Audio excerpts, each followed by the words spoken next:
আসসালামু আলাইকুম। আজকের ভিডিওতে আমরা দেখব কিভাবে স্টাটা ব্যবহার করে রিসার্চের জন্য হেটেরোস্কেডাসিটি নির্ণয় করতে হয়।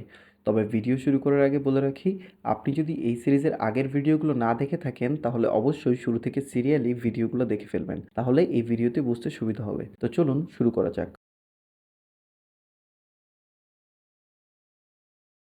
হেটেরোস্কেডাস্টিসিটি মূলত এমন একটি অবস্থা নির্দেশ করে যখন একটি রিগ্রেশন মডেলে ইরোর টার্মের ভ্যারিয়েন্স খুব বেশি আকারে ভ্যারি করে। সহজে বলতে গেলে ধরুন একটা ডেটা সেটের মধ্যে কিছু ডেটা স্ট্যান্ডার্ড লাইন ধরে যদি স্ক্যাটার্ডভাবে থাকে তখন আমরা সেটাকে হেটেরোস্কেডাস্টিসিটি বলি।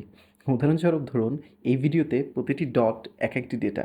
এখন এখান থেকে যত বাম থেকে যত ডানে যাওয়া হবে বা ডানে যাওয়া হচ্ছে, ডটগুলো তত সেন্ট্রাল লাইন থেকে দেখুন দূরে সরে যাচ্ছে।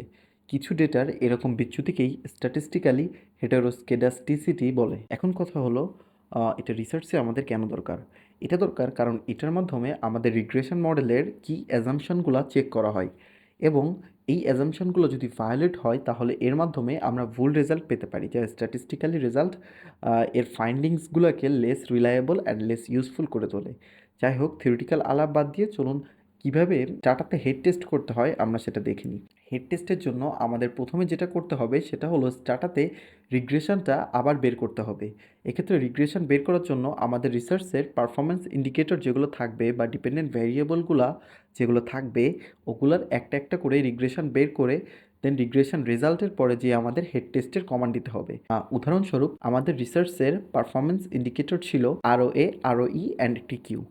এখন ধরুন প্রথমে আমরা যদি ROA এর জন্য হেড টেস্ট করতে চাই, সেক্ষেত্রে প্রথমে আমাদেরকে ROA এর রিগ্রেশন বের করতে হবে, এরপর হেড টেস্টে যেতে হবে।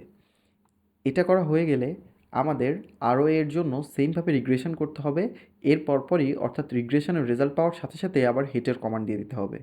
তো চলুন সরাসরি স্টার্টাতে যাওয়া যাক, তাহলে আপনাদের বুঝিয়ে বলতে সুবিধা হবে। ধরুন ROA এর জন্য আমরা রিগ্রেশন করব, তাহলে কমান্ডে কী লিখব?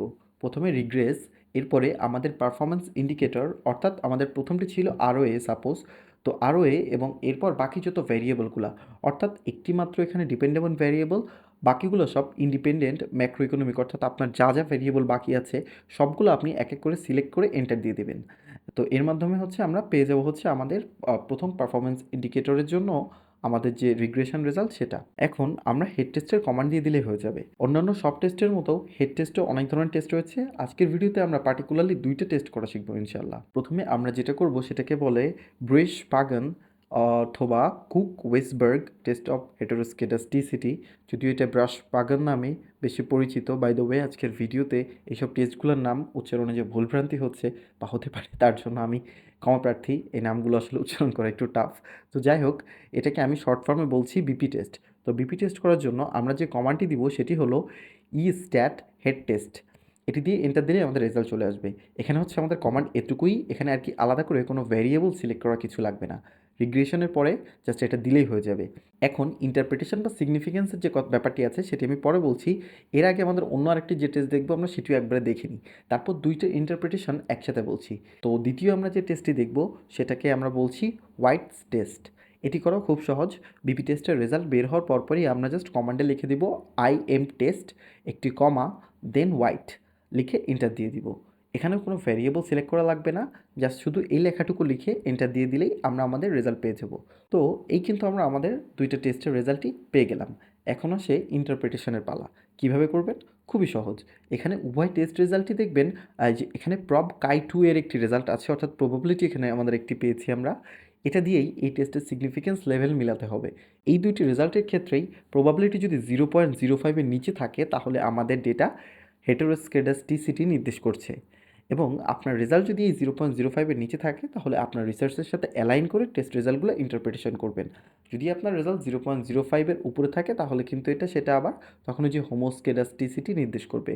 হাউএভার আমাদের মূলত ওই টেস্টটির রেজাল্ট করার কারণ হচ্ছে আমাদের ডেটে আসলে হেডটা আসলে উপস্থিত আছে কিনা সেটা দেখা, এবং যদি 0.05 এর নিচে থাকে তাহলে আমরা এর মাধ্যমে বুঝবো যে আমাদের ডেটাতে হেড হেড আর কি উপস্থিত রয়েছে, এবং আমাদের পরবর্তী যে টেস্টগুলো থাকবে সেগুলো এর বেসিসেই কিন্তু আমাদের করে যেতে হবে।